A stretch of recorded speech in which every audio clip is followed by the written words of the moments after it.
Ladies and gentlemen, let's welcome to the stage the one and only Richard Dawkins.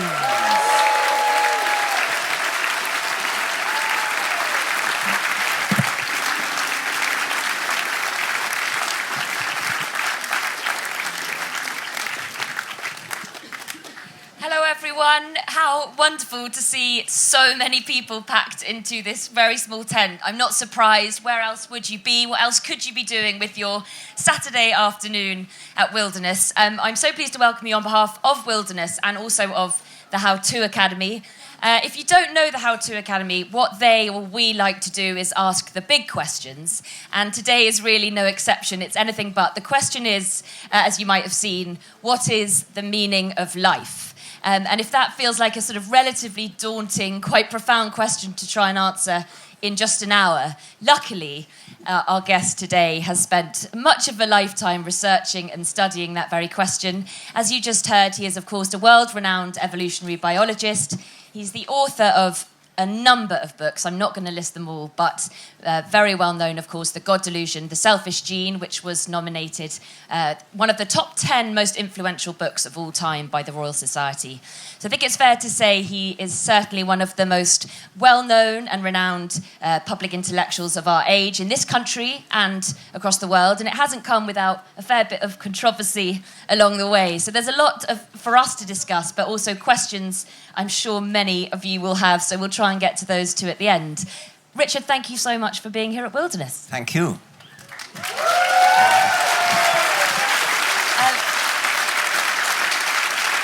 I should ask you first how you're finding the festival. Are you a regular festival goer? I can't exactly say that, no. This is possibly the first one I've ever been to, I think. Oh. Well, that makes it even more of a privilege to have you. So, as I said, the meaning of life. I mean, I don't know if people in this tent have an immediate answer to that question. Do people find that quite a sort of, okay, someone does straight away. But I think generally the feeling is that that's a question that you want to go away and think about. But as I said, luckily it is something that you have spent a great deal of time thinking about. I know that you're probably one of the only people who can just answer quite succinctly. According to you, what is the meaning of life?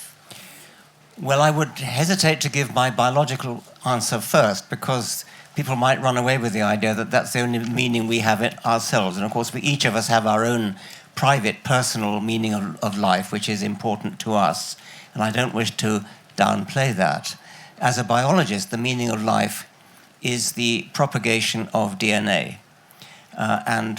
This follows directly from the Darwinian theory, which, as you know, is what accounts for the existence of all life, including our own. So every single living creature that has ever lived is engaged upon the enterprise of working for, passing on the genes, the DNA that made it. And that's a very straightforward, simple answer. It takes several books in order to elaborate on, but it's rather nice that it is possible to give a single answer to that question.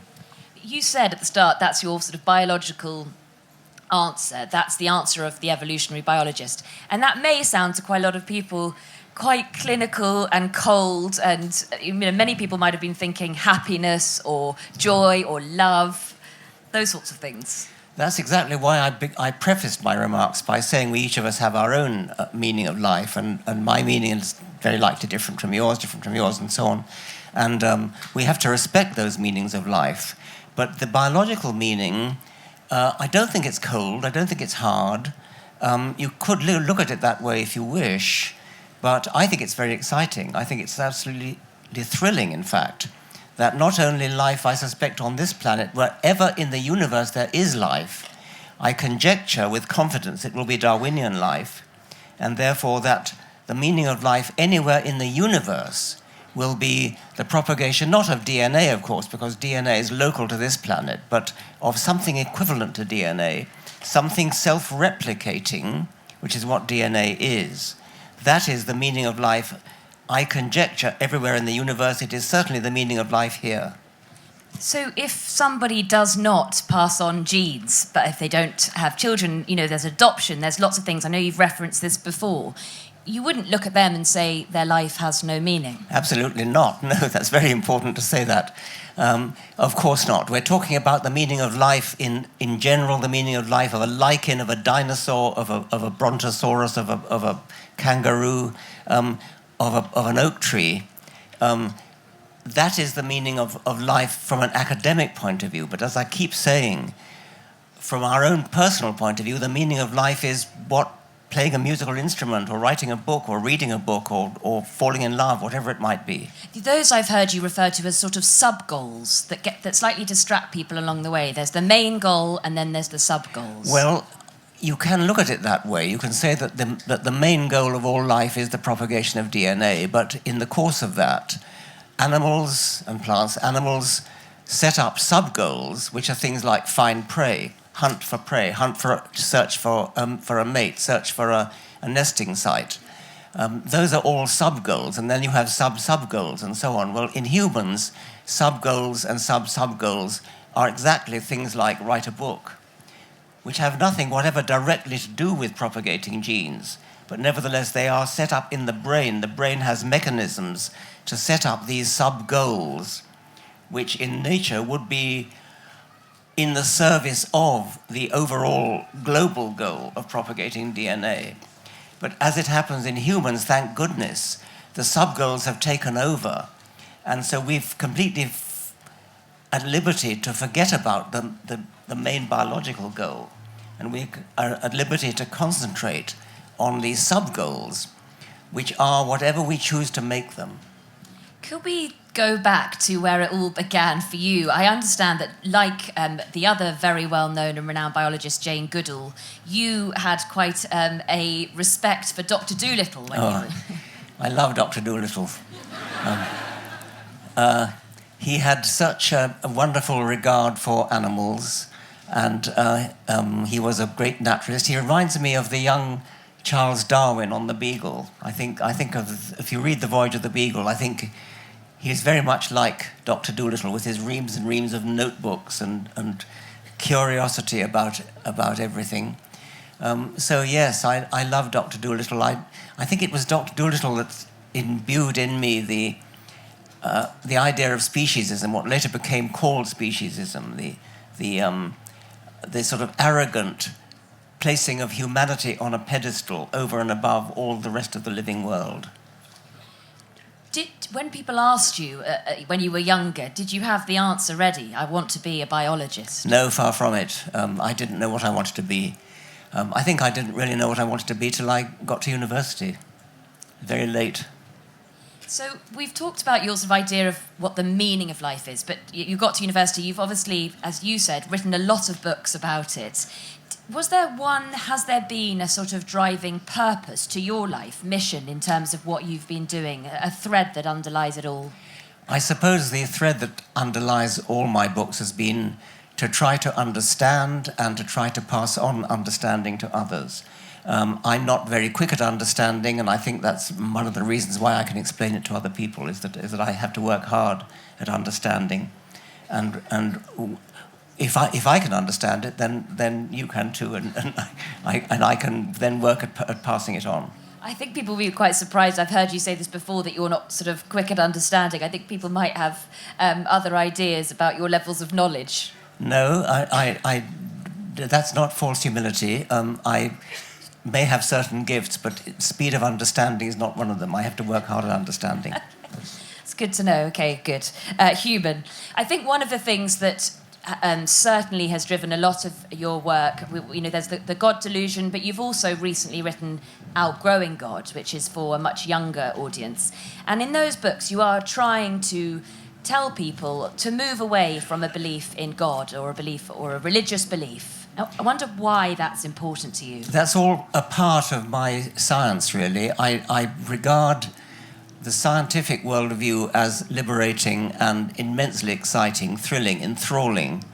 And the religious view of the universe I regard as a competing and erroneous point of view, and therefore it's part of my mission to promote science is to destroy religion.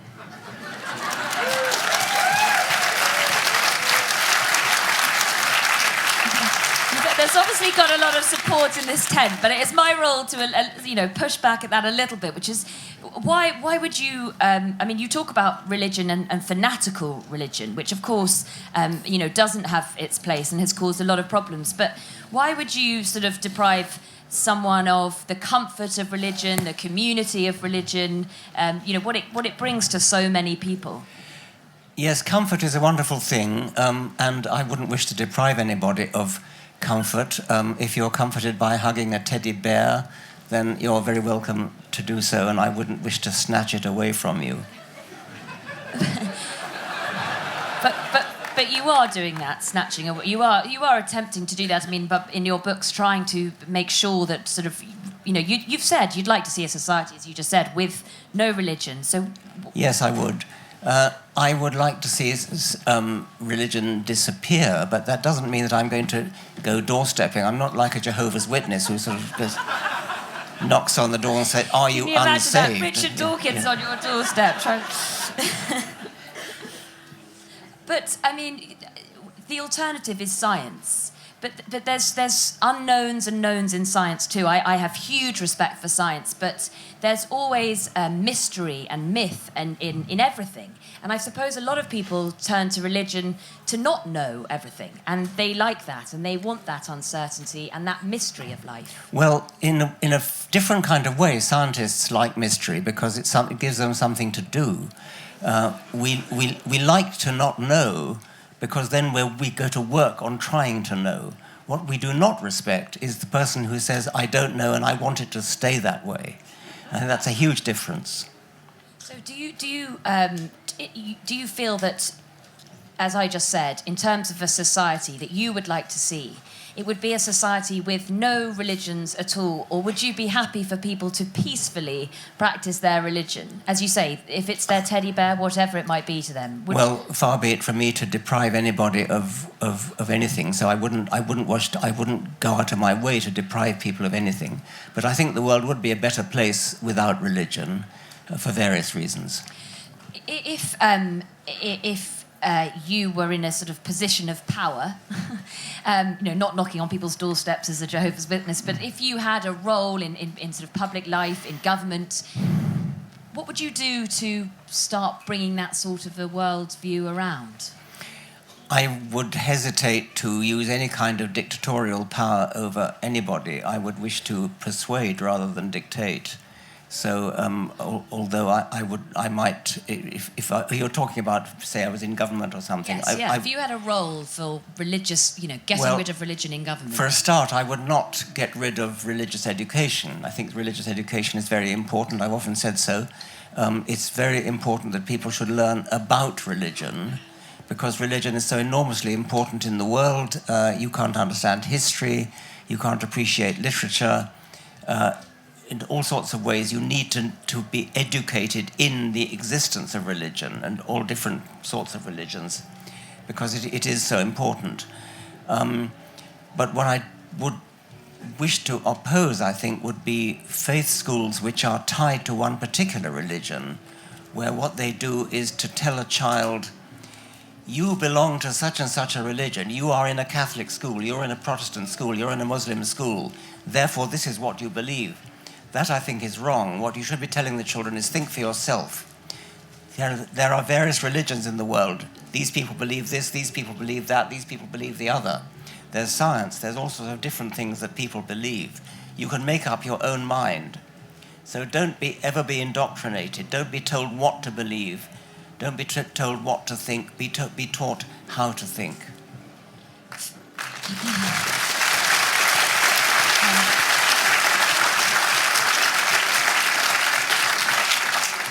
For you, was a sort of light bulb moment Darwin? Did things change when discovering him and his theory? And were you a believer in different things before that? Oh, yes, I was, of course. I told you I wasn't very quick to understand, and that was true of Darwinism as well. I think it was my father who first tried to explain Darwinism to me, and I didn't really get it properly at first. Although I kind of got it, but didn't think it was powerful enough to do the job of explaining life. So I wouldn't say a light bulb moment, I'd say somewhat more gradual than that. one of the things that you've talked about, you talk about it in Outgrowing God, is the fact that Darwinian theory doesn't explain any creation of a universe, which many people want to understand in order to give meaning to life, how the universe was created.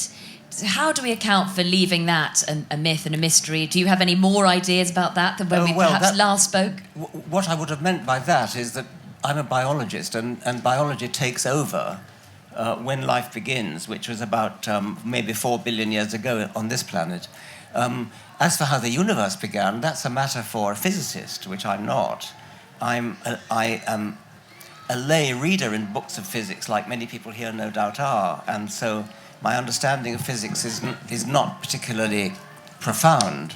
I read a lot of physics books and try to understand them, but I can't speak as an authority on physics.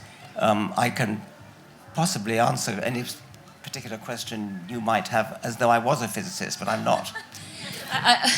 What you talk about, in fact, is that very, very sort of intelligent people, Einstein, who you talk about in Outgrowing God, are sort of enigmatic in their explanations of how the universe was created. They leave an element, like we were talking about before, of mystery, of myth. You talk about his cosmic religion. He talked about a god, Einstein did. So they leave that as the possibility that there was a god. Yes, there are people like that. Einstein wasn't one of them. Einstein actually used the word God, but only as a metaphor for that which we don't understand. And I should emphasize, very importantly, that of course science doesn't know everything. It's very important to stress that. I hope I said it already, but science in a way revels in what we don't know because it gives us something to do, and there's an awful lot we don't know. And in particular, the origin of the universe is a mystery. It's not yet known. What is a mistake, of course, is to say, because we don't understand it, therefore God did it. That doesn't help at all. That's not an explanation. Einstein didn't do that. Einstein used the word God, but he used the word God just as a word for that which we don't know. So when talking about quantum theory, for example, Einstein didn't like the principle of indeterminacy. And he said, but he does not play dice, meaning God does not play dice. But when he used the word God in that sort of context, he didn't really mean a personal God. He was most adamant about that. He was very, very strong in his disbelief in a personal God. So let's not bring Einstein in, but you're right, there are some physicists who do believe in some kind of great creative spirit. And they take refuge when they say we don't understand how the laws of physics came into being, and we don't. I mean, there are the laws of physics, there are the fundamental constants of physics, there are half a dozen or so, a few more numbers, which physicists can measure. They know what the value of them are, things like the gravitational constant. They know what the value of it is, but they don't have any theory to explain why it has that value.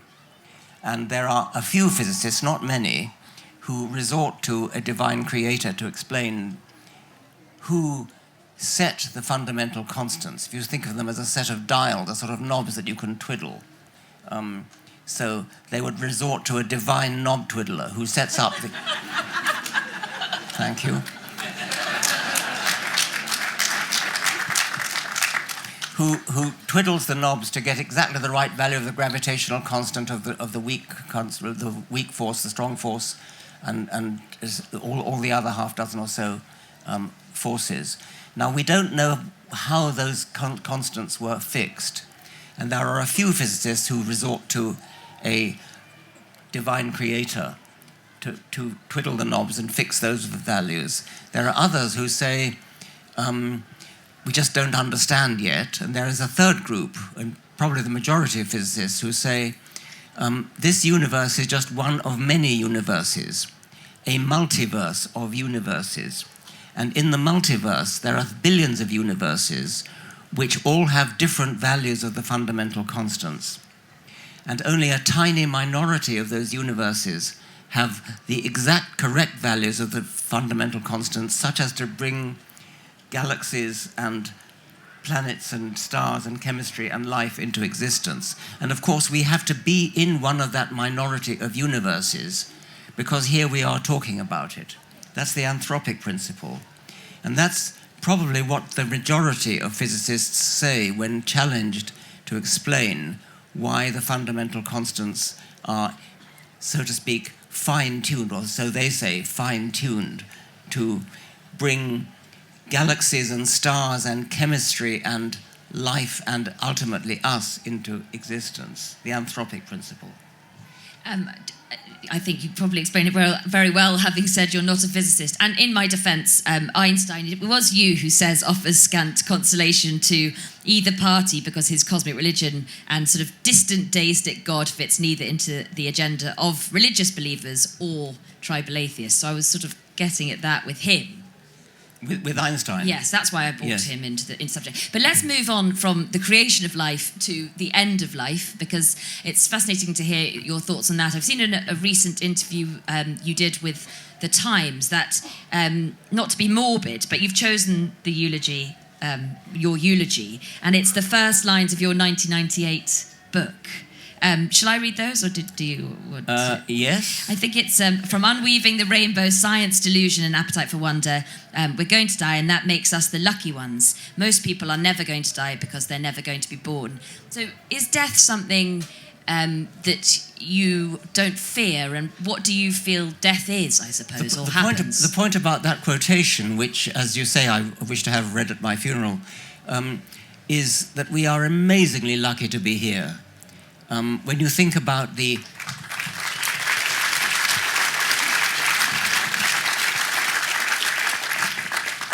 Well, just the accident that each one of us was conceived by a particular sperm, for example.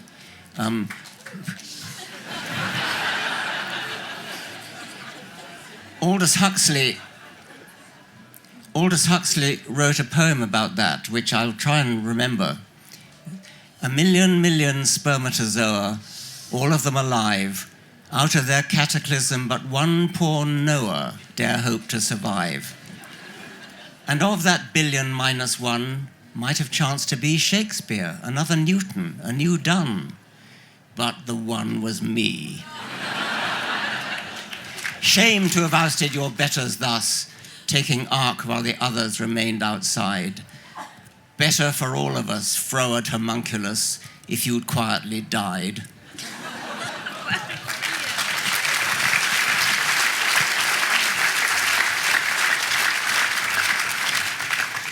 So that's why you've chosen that line, and obviously brilliant that you could just bring that poem to memory. But just to finish the sort of second part of my question, which was, I think people would be interested to find out what you think happens to a person when they die. Or whether you fear that moment. Well, that's obvious what happens. I mean, either you're buried or you're cremated, or you give your body to science, and that's that. I love life. I mean, I'm 81, and so I obviously have to face the fact that I haven't got all that much longer to go. But I want to enjoy every minute of it, and I want to do all I can to help other people enjoy every minute of it as well.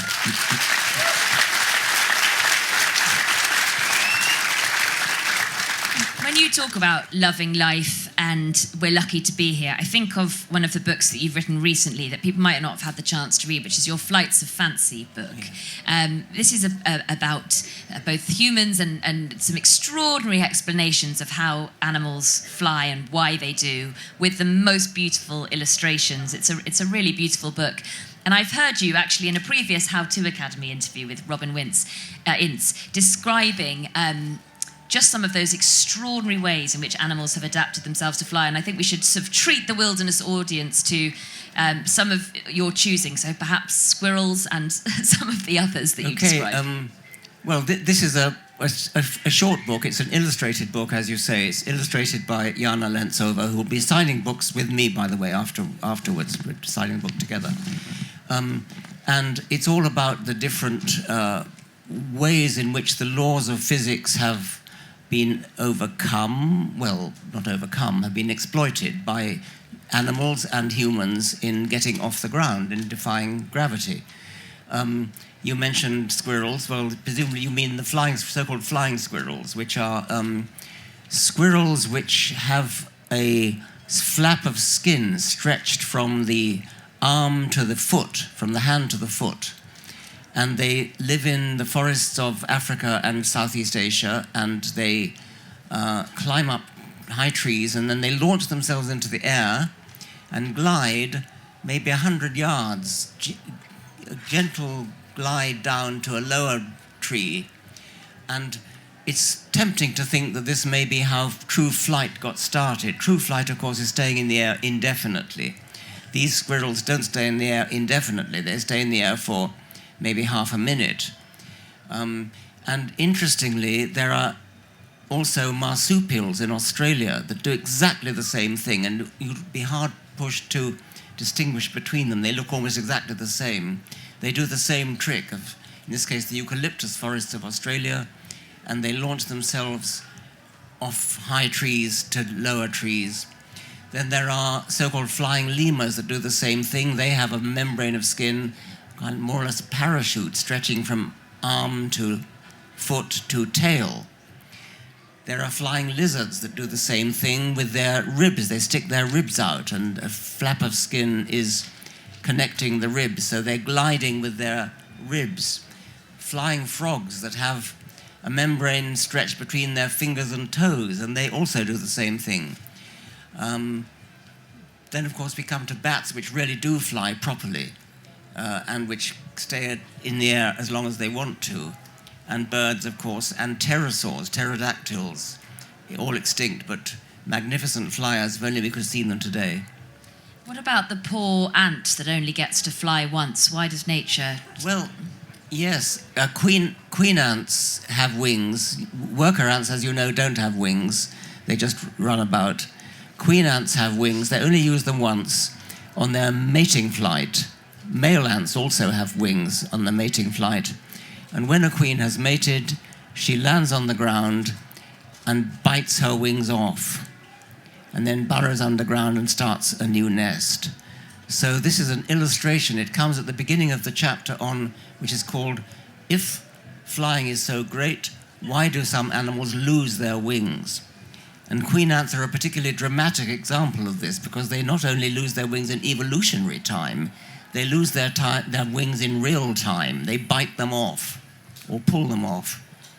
And queen termites do the same thing. But there are lots and lots of birds, especially on islands, which have lost their wings in evolutionary time. So they've used their wings to get to the island in the first place many thousands of years ago. And then they lose their wings over the millennia. Galapagos flightless cormorants is another nice example. Dodos, which are now extinct, of course, unfortunately, another nice example. That the world is full of island birds which no longer fly, no longer have working wings, but no doubt their ancestors must have got there on wings, and that's why they're birds on those islands, not mammals, because the mammals couldn't fly there. Why did you, just sticking with this book for a moment, and there are so many people that I do want to try and leave quite a lot of time for questions, because I have no doubt from the reaction that there will be some great questions from all of you. But on Flights of Fancy, I wonder what drove you to write that book, I suppose, and to tell all those extraordinary stories. Well, it could have been written about almost anything. I mean, everything about life is fascinating, and you have to narrow it down somehow, and so narrowing it down to flight was just one way of doing it. It grew out of an earlier book called The Magic of Reality, which is a book for children about a dozen chapters, and each chapter is a question like, what is an earthquake? What is the sun? Why do we have night and day? Why do we have winter and summer? And I sort of rather thought of having a new book along the same lines. And the first chapter was going to be flight, and then flight grew into a whole book. Can I ask about whether you've changed? Well, first of all, let's ask whether you personally, lots has changed since you began this work. You have very strong views that you stick to vehemently. But what has changed about your views over the decades? Has anything come in to change your mind? Well, not in the... I mean, my first book, The Selfish Gene, laid out the principle of life as being about preserving replicators' DNA. I haven't changed on that. I mean, that is definitely true. If Darwinism is true, it follows logically from neo-Darwinism, which all biologists today essentially accept. So no, I haven't changed that. I got some things wrong in that book, but relatively minor things. I wouldn't say that the main thesis has changed. What about the way in which you feel prepared to sort of put your work out there today? I mean, you just talked about how you've written. We just talked about how you've written this beautiful book with illustrations. Would you feel comfortable challenging the status quo in quite the same way now? There's a lot of. I mentioned there's been a lot of controversy along the way, and now we have social media. I know you're lively on Twitter. Would you feel happy challenging things now in a slightly sensitive age? No, not really. You have to be very careful because you get jumped on all over the place if you challenge certain shibboleths. So there are certain kind of no-go areas which I won't go there. But you're, as I say, sort of on social media. When people challenge you, when people get quite upset by your views, which they have done through all the time that you've been working, I wonder, on a personal level, how you react to that. Whether it, upsets you, I suppose, or whether you deal with that on a day-to-day basis very well. I have done 2 YouTube videos reading out my hate mail, and amid much merriment on the part of the camera crew who were filming, so I have nothing hurts me when I'm attacked by religious fundamentalists.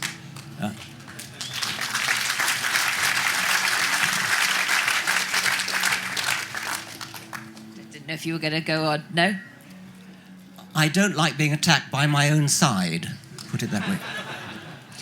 Just lastly from me, I mean, I think when people say sort of the word legacy, it again sounds not morbid, but I don't mean it in that way at all. As I said, you've lived an extraordinary life. You've given so much to sort of public debate. Do you think about what you want people to think of when they think of you? Do you think of having some sort of a legacy, and how you sort of hope to have shaped or altered public debate as people go forward? I would like to think that I leave a legacy of possibly somewhat improved understanding of the nature of life. That's what I would like to leave, yes. That's what I would like to leave. And a love of truth, a love of factual evidence, a love of the excitement of understanding the nature of the real world, because the real world, reality, I called it the magic of reality. It is magical. Sorry, I've just promised that I'd go to audience questions, but it reminds me of a really sort of important question that hangs in the air all the time, and more so perhaps than ever now. Do you hope that work, these books that show people how they are not superior to nature, as you said at the very beginning, speciesism, will help in any way in the sort of fight against climate change and in our sort of inability to realise that we are not in control? Yes, again, this is not my field, and I don't speak as an expert. I speak as an ordinary citizen, but as an ordinary citizen I am concerned, so insofar as if I can influence people to value evidence, value factual knowledge, then I think that will automatically lead them to be worried about climate change. But I haven't actually written any books about climate change myself. Tempted to? Well, no, I only write about what I know something about.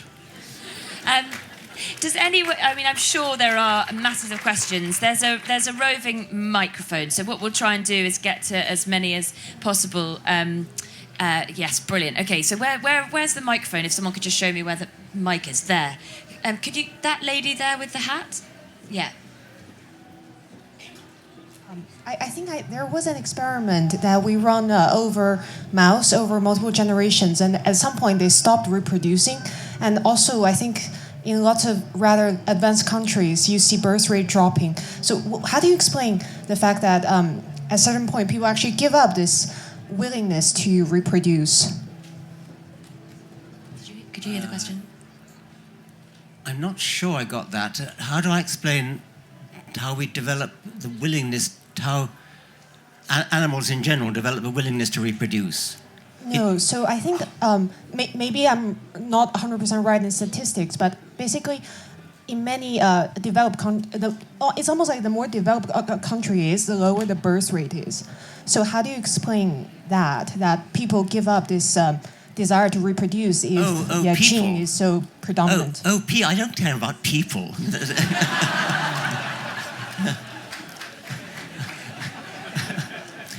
I care about animals generally. If it's true, I mean, it no doubt you can find demographic data to show that in certain countries birth rates are going down and other countries they're going up. There are all sorts of complicated psychological, sociological reasons why birth rates are affected. On the whole, it tends to be that the more educated people are, the lower the birth rate, for example. That's I think, a fact. But again, I'm not a demographer, and I don't wish to pontificate either for or against increasing birth rates in different countries. These are very complicated matters. I feel I can't make the guy with the mic run too far. It's so hot. Yes, this lady here with the shirt behind. Hi there. So I'm actually also a biologist and a geneticist, in fact. And so a thing that really interests me from the perspective of animals and sort of selfishness, I guess, is vampire bats, which create a very altruistic society where very often bats will give away food that they've collected to bats that are unable to collect food or to go out and hunt, and often at a cost to themselves and to their own energy. So I would like to know how you explain that, if you think that the only purpose of an animal is to propagate and to reproduce selfishly, because often these bats then lose the ability to reproduce. The selfish gene, the book The Selfish Gene, is actually mostly about altruism, not about selfishness. The point is that the selfish gene gives rise to the altruistic organism, the altruistic individual, and there are several ways in which selfish genes, the natural selection of selfish genes, gives rise to altruistic organisms. The simplest of these ideas, there are two of them. One is altruism towards kin, and the other is altruism in the expectation of reciprocation, in the expectation that altruistic acts will be repaid at some future date. Now, these are both perfectly respectable Darwinian theories which follow logically from the selfish gene. What is less easy to understand is why humans perform such hyper-altruistic acts as being a blood donor, giving to charity anonymously, that kind of thing. There seems to be no doubt that humans go above and beyond the dictates of the selfish gene as understood in any naive, simple way. I think the way to get this is to think of natural selection working in the distant past on our ancestors at a time when we lived in very different conditions. We would have lived in perhaps small bands, small groups, perhaps small villages, roving bands, a bit like baboons maybe, where the only people you ever met would have been either close kin or potential reciprocators, potential repayers of favors, or both, or probably both. That would mean that natural selection would have favored a rule of thumb in the brain, not work out who your kin are and be good to them, not work out who's been good to you necessarily and be good to them, but be good to everybody you meet. Because that rule of thumb would work, would have the consequence of favoring genes for that kind of behavior in the village environment in which our ancestors lived. Now, we no longer live under those conditions, but the rule of thumb is still in our brains. The rule of thumb is be nice to everyone, and that works, even though we no longer live under the conditions where natural selection would have favored that. An analogy might be, or a parallel might be, the desire for sex, even though we are using contraceptives. We all understand, appreciate, that the Darwinian reason why we enjoy sex is because in a state of nature that would have led to reproduction. So any gene that makes you want sex, any gene that makes you enjoy sex, is likely in a state of nature to find itself in the next generation automatically. Nowadays that's no longer true because we now have contraception, but the rule of thumb in the brain is not desire to make babies. The rule of thumb is, perhaps this answers the earlier question somewhat, the rule of thumb is enjoy sex. And enjoy sex... How did I know? Someone. Thank you. Enjoy sex is a rule of thumb which once upon a time had good genetic consequences from the point of view of the selfish gene. The fact that it no longer does in no way weakens the power of the rule of thumb that remains in our brains. So we have a rule of thumb, enjoy sex. We also have a rule of thumb, enjoy being good to everyone you meet. They're parallel cases. Just while we find the other question, I've heard you mention this before. The selfish gene, you said, is about altruism. Do you sometimes look back and think, why that title then? Well, it's a precisely correct title because it doesn't say the selfish individual. It does actually say the selfish gene, which is very different. But yes, I have sometimes thought it was the wrong title, and I've sometimes thought it perhaps would have been better to call it the immortal gene. Where's our kind man with the mic? Or is there more than one? Oh, they're brilliant. The gentleman with the stripy T-shirt at the back, yes, and the glove. And pointing. Thanks. Thank you. So I'm still struggling with the meaning of life question. I got stuck in the first few minutes.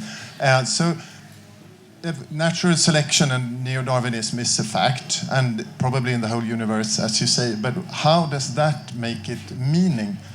Is there a meaning outside of human minds that make it meaningful? And if it is inside individual minds, don't we all have to agree that it is the meaning? Or is there, Well, I tried to cover that in a way by saying we all have our own meaning. I wouldn't expect we all agree about the meaning, but I expect that you have a meaning and I have a meaning and everybody else has a meaning. And meaning in that sense is something that we all differ about, probably. But meaning in another sense, what is life all about? What's it for? Why does it exist? Why does life happen at all? In that sense, a meaning of life, that the answer I gave is the one meaning, is the Darwinian one, is the one meaning. Would you say it's distinguishing between the meaning of life and then what makes life meaningful for each individual? That's a good way to put it, yes. So it's difficult to see where the microphones are. Should we come back here? This guy. Oh yeah. You've had a very hand up. Is this working? Yeah. Professor Dawkins, firstly, let me say what tremendous respect I have for you, for your career and who you are and everything that you say. Yeah, truly. Your book, The God Delusion, was very, very influential for me as a child. I grew up as an ardent anti-theist. I hated religion. However, I'm now studying a PhD in cosmology and consciousness. This is not so much a question as an invitation for a paradigm-shifting dialogue. I believe that materialism, which is a paradigm you subscribe to, which cannot explain the existence of consciousness, it cannot answer any fundamental questions why we are here, is erroneous, and it's the fundamental thing that's holding humanity back from evolving. I would like to present an alternative reason and meaning for our existence, and it's the evolution of human consciousness. This is not a material reality, it's a mental one. Yeah? As Max Planck, the physicist, says, matter, he's been studying matter for 40 years, and all he can say is that matter does not exist as such. It is a mind. Same as Einstein, he says he used the word Geist, a spirit or a mind. There's things that materialism cannot explain. Ontogenesis, the idea that RNA would shuffle around randomly, accidentally. Sorry. No, I was just wondering if you had a question for him. No, that's it. But I respect you so much, but I don't know if you'd be able to be willing to shift your paradigm. Okay. Thank you. I regard subjective consciousness as the deepest mystery facing biology. However, that doesn't in any way shake my belief in materialism, because it is consciousness, whatever else it is a product of brain stuff. It's a product of brains. If you want to deny that, you're going to have to say something like Deepak Chopra, say something like the whole universe is conscious, something like that. And I take it you're not going to do that. If you are, then we've got a great deal of spade work to get through. Sorry, there's so many questions and not enough time. But let's move. Where's my other friend with this lady here's got a mic. If we give it to this gentleman with the white hat.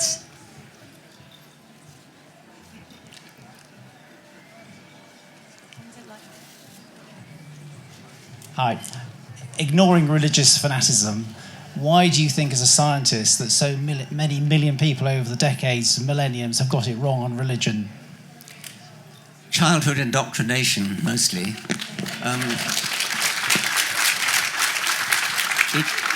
It is an extraordinarily powerful effect that if a child is told at a sensitive age that such and such is true, it's quite hard to shake that off. So that I think is perhaps the main reason.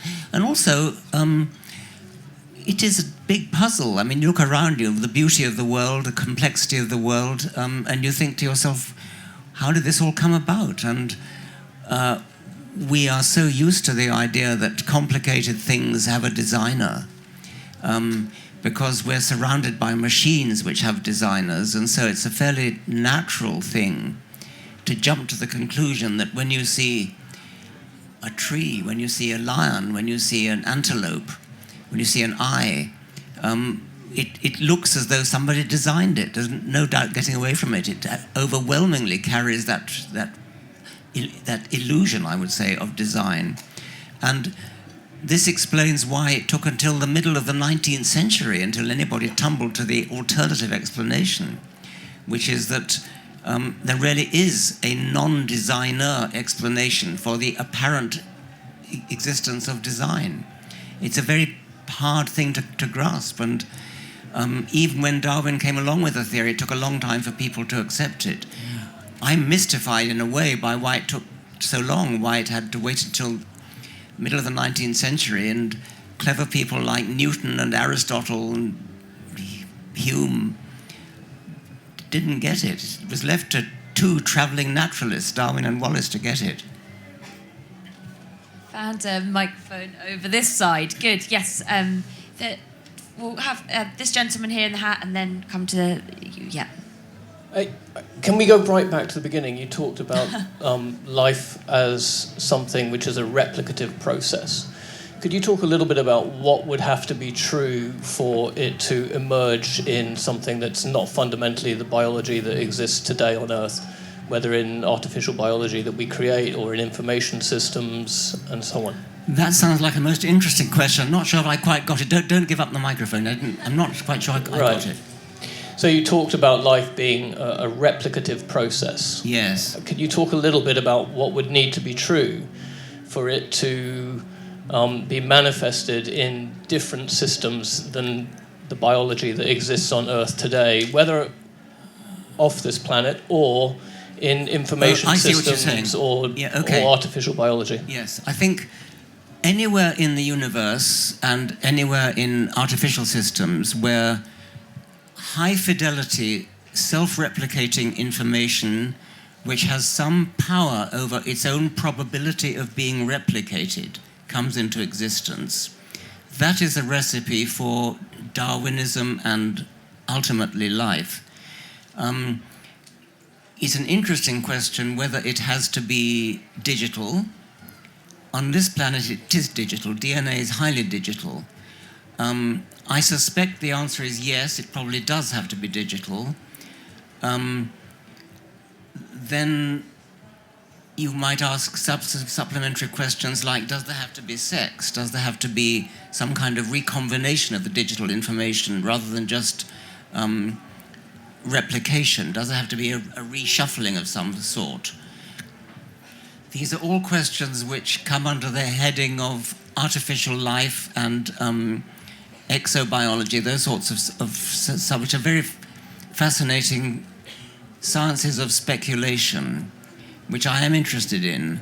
And I've written a little bit about what I call universal Darwinism, what would have to be true to get to have life anywhere. I think Darwinism is one thing. Digital genetics is another thing. Whether the digital genetics has to be one-dimensional, which it is in our case. I mean, DNA is a string of which is read in sequential order. But I don't see why it shouldn't be a two-dimensional matrix, for example. That would be another possibility. And one could imagine artificial life in computers exploring that sort of possibility. That's the lady there with the black T-shirt. And then we'll move back to try. Congratulations on your recent book. What will your next book be? My next book, it's called The Genetic Book of the Dead.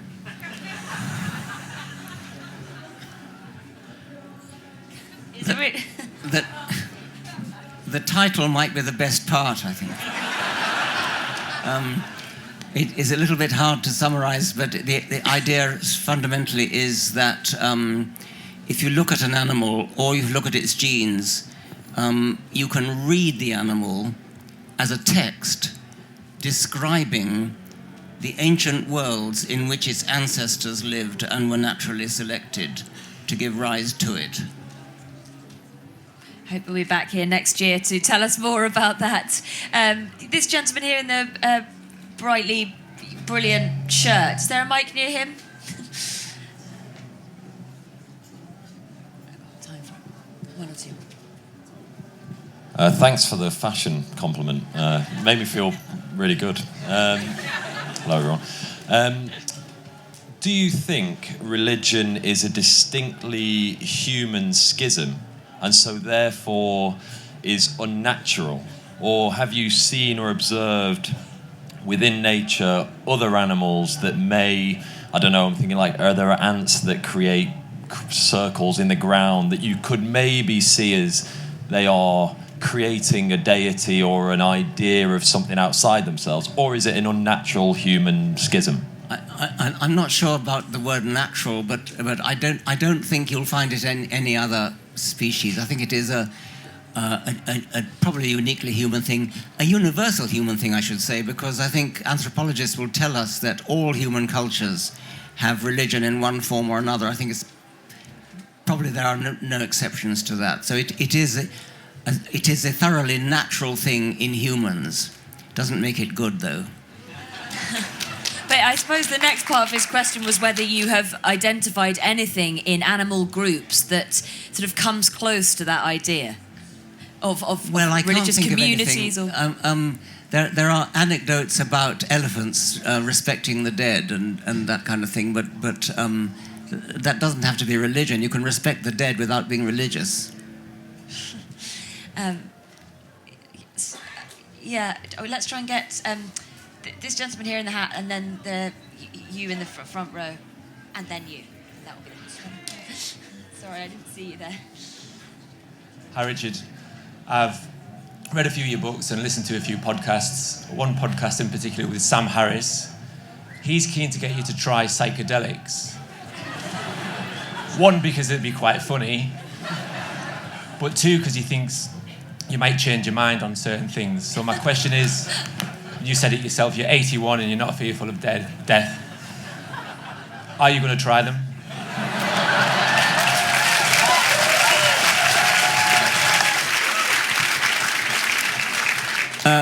A dear friend has offered to mentor me through an LSD trip. She said she will take a half dose so she can stop me jumping out of the window or anything like that. But I might, but I don't.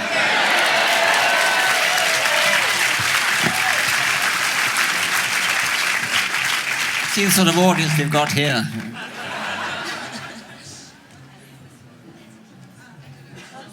If you think that the only point of life, or, well, the main meaning of life is just to continue, then why do you think that life originated and began?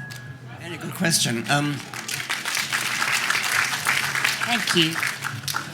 It began the moment when a molecule arose which was self-replicating and therefore had that exact property you're talking about, which is not wanting to go on, but those variants of it which do go on are the ones which go on, and that's all there is to it. It's not that they want to go on, it's that the world becomes full of those variants which do happen to go on and have the property that makes them go on. So it's a purely mechanical process. It's not a willful thing. And it began when the first self-replicating molecule arose, which was, nobody knows exactly when, but probably about 4 billion years ago. Thank you. I think we've got time for one more. Let's get this lady at the front. Oh. You can ask. You mentioned wanting to get people to care more about facts. Obviously, our education system isn't doing a great job of teaching people how to think. How would you, whether it's advice to parents or, if you could change the education system in any way, how would you go about actually teaching people how to think? Advice to parents about how to encourage children to respect facts, is that the question?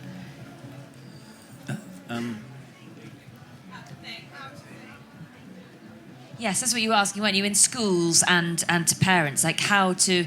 You were alluding to it earlier in terms of, how you would teach children religion, but I think you're asking how you would better teach children how to think and think more openly in the way that you were hoping that they would. I can't say it much more than just to respect evidence, to encourage children to say, not, okay, you, the adult, have told me such and such, so I believe it, but rather... what's the evidence for that? And admittedly, the answer has to be tailored to the age group of the child, and it's not that easy for very young children, I suppose, but I imagine you can make exercises for children in practice. Are you a teacher yourself? No, exercises in practice where the children are encouraged to investigate for themselves and find out the evidence for things. Is it quick?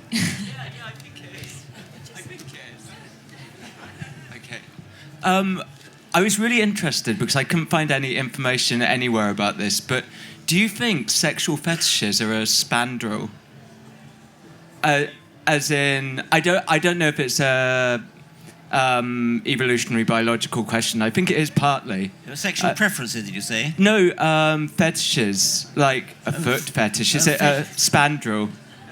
Okay. Interesting way to end.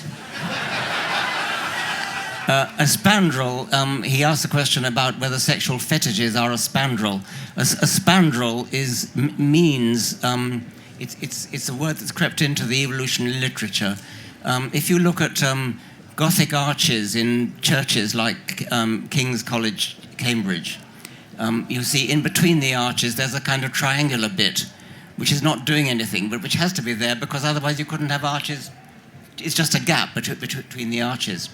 And so I presume the purpose of the question is that sexual fetishes are a kind of filling in the gaps between what sex is all about, which is, of course, mating to produce offspring. And so we're left with the question, which I think the question is worried about, is how do we explain fetishes, foot fetishes and things like that? And his suggestion is that it's a kind of byproduct of, I'm putting words into your mouth, but a sort of byproduct of what sex is really all about, which is mating between a male and a female to produce offspring.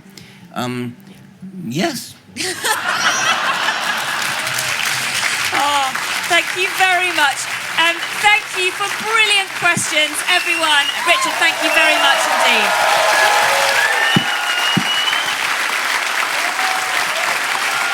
Ladies and gentlemen, Professor Richard Dawkins, thank you so much, sir. Exquisite work. Exquisite work, was that not? Everything and more. And thank you, Hannah MacInnes, for that unbelievably well hosted interview. What skills, asking us all what we really wanted to know. And thank you again for all of your questions.